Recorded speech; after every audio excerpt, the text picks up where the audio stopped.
AskReddit by Mom's Lucivag. What is the best thing to buy for your mental health?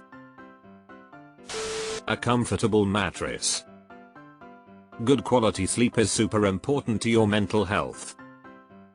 Good mattress, good desk chair and comfortable shoes haven't cured my mental illness, but it sure feels easier to deal with my mind when my body is more comfortable. An off switch for your doom scrolling. I noticed this Christmas and all December I've felt strangely more positive and my baseline of happiness is noticeably higher. I couldn't work out why, then I realized I deleted Instagram about 6 weeks ago. Is it coincidence? Maybe, but I don't think I'm going to reinstall it again. Medication. And I don't just mean medication for mental health disorders. If you have diabetes and you are rationing your insulin, your mental health will suffer.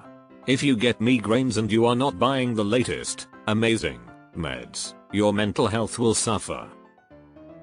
Do you have any recommendations for meds that have worked for migraines for you? I haven't gotten any relief from what I've tried so far. Weighted blanket and a cat. You can skip the blanket if your cat is big and heavy and likes to sleep on you. Gym membership. Started going to gym regularly. I'm too sore and tired to be depressed. Good lighting for your home. I am noticeably happier every single day when I turn my ambient lighting on instead of the harsh overhead lights. I have several warm toned lamps at different points in each room and string lights around the ceiling perimeter in most because I love the look of them. I also use remote outlets so I can turn all of them on off with a single remote, which allows up to 6 devices on a single remote, and never goes offline because they are not used with apps. I personally love being able to turn things on and off with a physical button instead of having to talk to Alexa and battle with her misunderstanding things or her volume being aggressively loud. She stresses me out. TLDR warm, ambient lighting and remote. Overhead light in a room is evil. A book. Any book at all, as long as you enjoy reading it. My mood depends on both having a book I'm really enjoying, as well as something to watch that I can lose myself in. Publicly traded indexed funds in a tax-free account. I finally got a higher paying job and started socking money away and getting things around the house properly fixed. Amazingly, my anxiety and depression just floated away. A pet. Pets are magical. I agree, pets are wonderful. My pet has boosted my mental health in many ways, and my best friend has chosen to stay alive on more than one occasion because she doesn't want her pets wondering where she went. However, for some people who are struggling to take care of themselves, adding more responsibility can be a drain rather than a help. Not to mention, some conditions people live in when they are at a low point isn't healthy for a pet either. Honestly, the best thing for your mental health is to put your phone down. It costs you nothing. Just put it away, be bored and without stimuli for 20 minutes a few times a day. It's supposedly good for your brain to experience short periods of stimuli-free boredom a few times a day. Putting the phone down just for a little while every day eventually led to me quitting Facebook. I've never felt better. Dirt. Hear me out. There are scientific studies that show that soil contains something called mycobacterium, and working with soil or gardening helps your body to absorb this mycobacterium, which boosts serotonin levels and lowers cortisol. Kinda cool. I had to dig a lot of weeds out of my yard before winter. Not really fun, and in the end I hurt my shoulder. But, being outside in the sun, and having my cat hanging with me, always made me feel good. And I look back at that time as a good time. Therapy. By a mile. Next best I can even think to mention is something for exercise.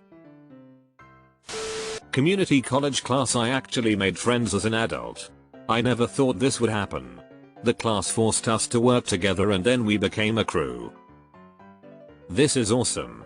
It's so hard to make new friends as an adult. What did you have to do to work together?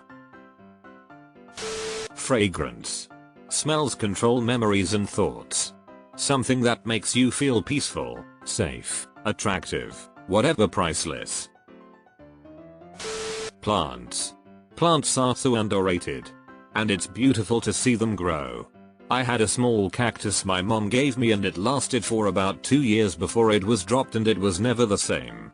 My GF gave me one for our anniversary and I cried when I saw. I like looking at it. For me it's like pets but require less maintenance. This is so sweet. I had a neighbor's bird break into my apartment. She cursed me out and barked like a cat. Then we started an argument over who was at fault for her pooping. That's how the neighbors found her and me yelling back and forth. Her owner said she keeps her laughing all day while causing strokes to everyone else. Nightmare fuel. A good pair of walking shoes. Get out of the house and walk somewhere. During the day, I walk around the zoo. I'm a member, so unlimited daily access. At night, I walk at the beach. Just getting outside clears your head and keeps you trim and fit. Win-win. Pottery shit. Harry? A ranch far, far, far away from people. Or ranch dressing. Pets. And therapy. For me, it's been a gym membership with personal training. I haven't felt this good in a long time. Full spectrum light. Kettlebells. When I fully embraced kettlebell workouts I lost 30 pounds in 3 months and revealed muscles I didn't even know I had. Plus the exercise mitigated my depression better than any medication I've ever taken. For less than $100 I changed my life. Can I ask what workout program you used? How did you get started? A dog, a log cabin, a whiskey and a book. Swoon. A pair of hiking boots.